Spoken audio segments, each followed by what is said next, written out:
Assalamualaikum warahmatullahi wabarakatuh. Perkenalkan, nama saya Firdania Rambo Arab dari kelas B PBSI angkatan 2023 dengan NPM 23103-130. Kali ini saya akan menjelaskan materi tentang pembelajaran secara efektif. Apa sih pengertian pembelajaran efektif? Nah, pembelajaran efektif adalah proses belajar mengajar yang menghasilkan peningkatan signifikan dalam pengetahuan, keterampilan, dan sikap siswa.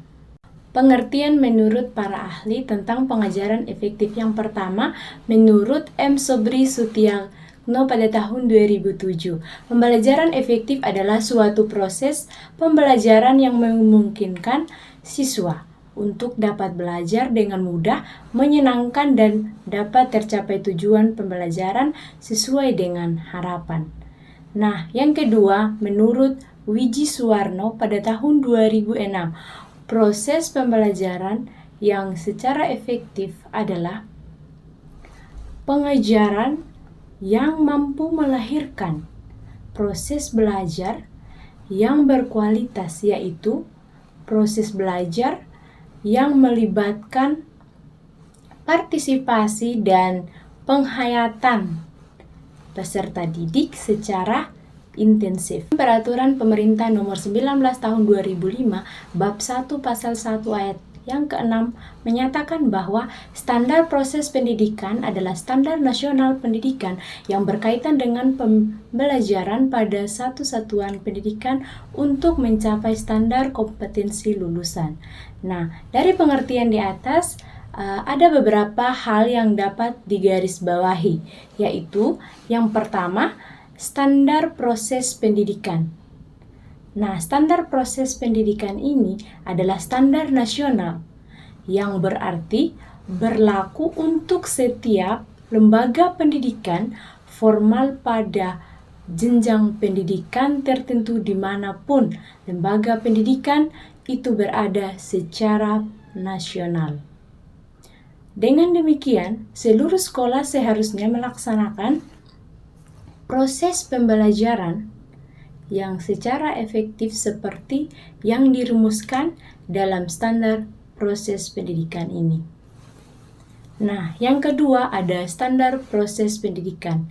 Standar proses pendidikan ini berkaitan dengan proses pembelajaran yang berisi tentang bagaimana seharusnya proses pembelajaran secara efektif itu berlangsung.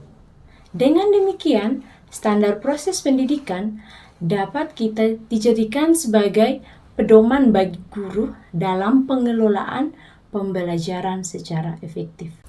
Ada juga ciri-ciri pembelajaran secara efektif. Yang pertama, tercapainya tujuan pembelajaran. Nah, ini adalah proses berkelanjutan dan membutuhkan komitmen dari guru dan siswa. Yang kedua, ada keterlibatan aktif siswa. Ini mengacu pada partisipasi penuh mereka dalam proses pembelajaran. Hal ini bukan hanya tentang kehadiran fisik di kelas, tetapi juga tentang kelibatan mental dan emosional dalam kegiatan belajar mengajar. Nah, ada contoh siswa yang terlibat secara aktif. Yang pertama, bertanya dan memberikan komentar di kelas.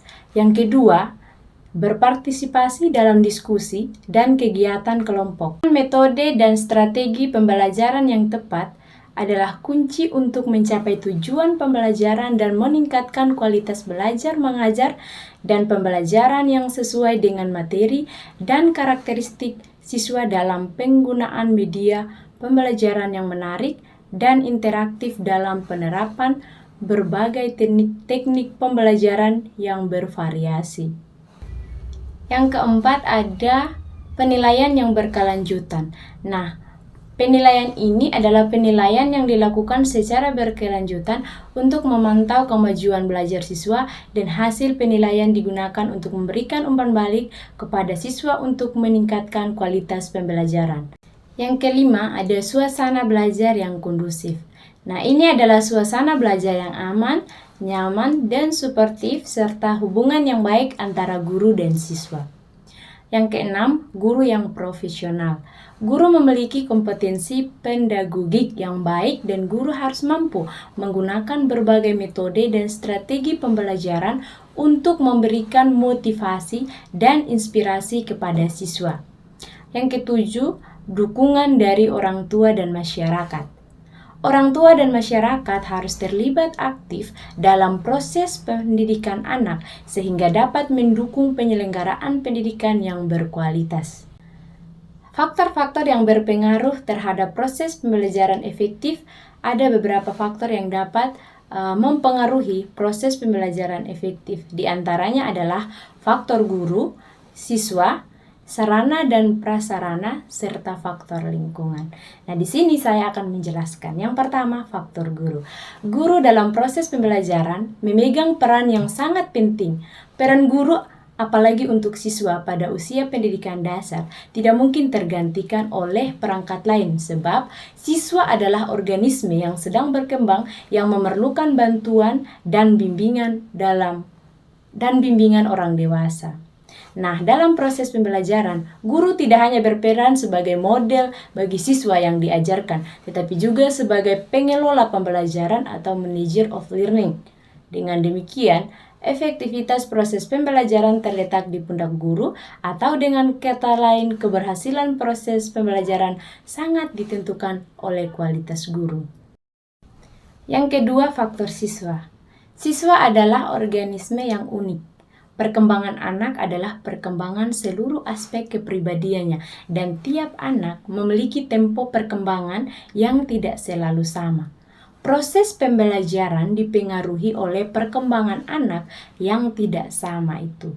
Dengan demikian, tiap anak memiliki kemampuan yang berbeda yang dapat dikelompokkan pada siswa berkemampuan tinggi, sedang, dan rendah. Siswa yang termasuk berkemampuan tinggi biasanya ditunjukkan oleh motivasi yang tinggi dalam belajar, perhatian, dan keseriusan dalam mengikuti pelajaran, dan sebaliknya bagi siswa dengan kemampuan yang rendah, perbedaan semacam itu menurut perlakuan yang berbeda pula dalam proses pembelajaran. Yang ketiga, faktor sarana dan prasarana. Sarana adalah segala sesuatu yang mendukung serta secara langsung terhadap kelancaran proses pembelajaran, misalnya media pembelajaran, alat-alat pembelajaran, perlengkapan sekolah, dan prasarana adalah segala sesuatu yang secara tidak langsung dapat mendukung keberhasilan proses pembelajaran, misalnya jalan menuju sekolah, penerangan sekolah, kamar kecil, dan serta kelengkapan sarana prasarana akan membantu guru dalam menyelenggarakan proses pembelajaran terhadap beberapa keuntungan bagi sekolah yang memiliki kelengkapan sarana prasarana. Nah, dapat menumbuhkan gairah dan motivasi guru mengajar. Dilihat dari dua dimensi, yaitu sebagai proses penyampaian materi pembelajaran dan sebagai proses pengaturan lingkungan yang dapat merangsang siswa untuk belajar. Jika mengajar dipandang sebagai proses penyampaian materi, maka dibutuhkan sarana pembelajaran berupa alat dan bahan untuk menyalurkan pesan secara efektif dan efisien. Sedangkan apabila mengajar dipandang sebagai proses mengatur lingkungan agar siswa dapat belajar, maka dibutuhkan sarana yang berkaitan dengan berbagai sumber belajar yang dapat mendorong siswa untuk belajar. Maka ketersediaan sarana memungkinkan guru untuk memiliki berbagai pilihan yang dapat digunakan untuk menjalankan fungsi mengajarnya. Yang keempat, ada faktor lingkungan. Proses pembelajaran yang tidak memperhatikan lingkungan bukan hanya menjauhkan peserta didik dalam sadar lingkungan, juga tidak akan membuahkan hasil belajar yang maksimal. Dari lingkungan ada dua faktor yang mempengaruhi proses pembelajaran, yaitu faktor organisasi kelas dan faktor iklim sosial psikologis. Yang pertama, organisasi kelas. Nah, di dalamnya meliputi jumlah siswa dalam satu kelas. Jumlah yang terlalu besar akan kurang efektif untuk mencapai tujuan pembelajaran. Yang kedua, iklim sosial. Psikologi adalah keharmonisan hubungan antara orang yang terlibat dalam proses pembelajaran atau internal ataupun eksternal. Sekolah yang memiliki hubungan internal baik dapat ditunjukkan dari kerjasama antar guru, saling menghargai yang berdampak pada terciptanya iklim belajar yang mampu memotivasi belajar siswa. Hubungan baik eksternal akan menambah kelancaran program-program sekolah, sehingga upaya sekolah dapat meningkatkan kualitas pembelajaran akan mendapat dukungan dari pihak lain. Jadi baik, saya akan membacakan kesimpulan dari materi yang sudah dibahas tadi tentang pembelajaran secara efektif. Pembelajaran efektif adalah proses belajar mengajar yang berhasil mencapai tujuan pembelajaran dengan melibatkan secara aktif siswa, menggunakan metode dan strategi pembelajaran yang tepat, melakukan penilaian secara berkelanjutan, dan menciptakan suasana belajar yang kondusif. Memiliki guru yang profesional mendapatkan dukungan dari orang tua dan masyarakat. Dengan memahami ciri-ciri, manfaat, dan faktor-faktor yang mempengaruhi pembelajaran efektif, guru dapat meningkatkan kualitas belajar mengajar dan membantu siswa untuk mencapai potensi penuh mereka. Demikianlah penyampaian materi tentang pembelajaran secara efektif. Terima kasih. Wassalamualaikum warahmatullahi wabarakatuh.